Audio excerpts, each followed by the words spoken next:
తిరుమల శ్రీవారిని కోట్లాది మంది హిందువులు కొలుస్తారు. కానీ మీకు తెలుసా? స్వామివారి పాదాల చెంత ఒక ముస్లిం యువతి విగ్రహం ఉంటుంది. అసలు ఒక సుల్తాన్ కుమార్తె శ్రీ మహావిష్ణువుని ఎలా ప్రేమించింది? ఢిల్లీ నుండి తిరుమల కొండల వరకు సాగిన ఆ అద్భుతమైన ప్రేమాయణం వెనుక ఉన్న రహస్యం ఏమిటి? ఈరోజు వీడియోలో భక్తికి కులమతాలు లేవని నిరూపించే ఆ పరమ పవిత్ర గాథను తెలుసుకుందాం. అందరికీ నమస్కారం. పీస్ఫుల్ స్టోరీస్ తెలుగు ఛానల్కి స్వాగతం. మన పురాణాల్లో, చరిత్రల్లో ఎన్నో వింతలు, విశేషాలు ఉన్నాయి. అందులో ఒకటి శ్రీ వెంకటేశ్వర స్వామి మరియు బీబీ నాంచారమ్మ కథ. ఈ కథ వింటే మీ కళ్ళు చెమర్చక మానవు. ఆలస్యం చేయకుండా కథలోకి వెళ్దాం.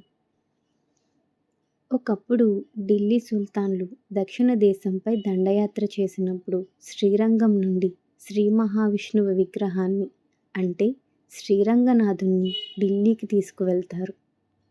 అక్కడ సుల్తాన్ కుమార్తె సురతాని ఆ విగ్రహం వైభవానికి ముగ్ధురాలవుతుంది.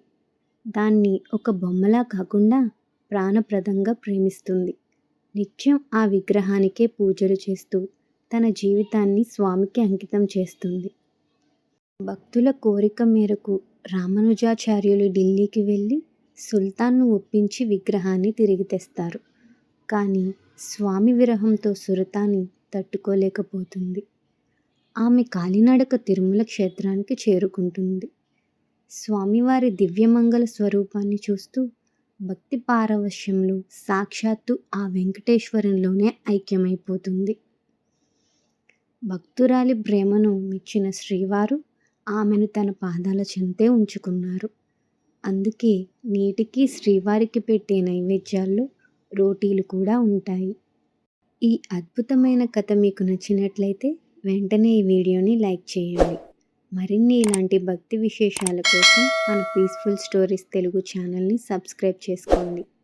మీరు కూడా శ్రీవారి భక్తులైతే కామెంట్ బాక్స్లో ఓం నమో వెంకటేశాయ అని రాయడం మర్చిపోకండి. భక్తికి భాష, ప్రాంతం, మతం అడ్డు కాదని నిరూపించిన బీబీ నాంచారమ్మ కథ మనందరికీ ఒక గొప్ప పాఠం. మరో అద్భుతమైన కథతో మళ్ళీ కలుద్దాం. అంతవరకు సెలవు. సర్వం శ్రీకృష్ణార్పణమస్తు.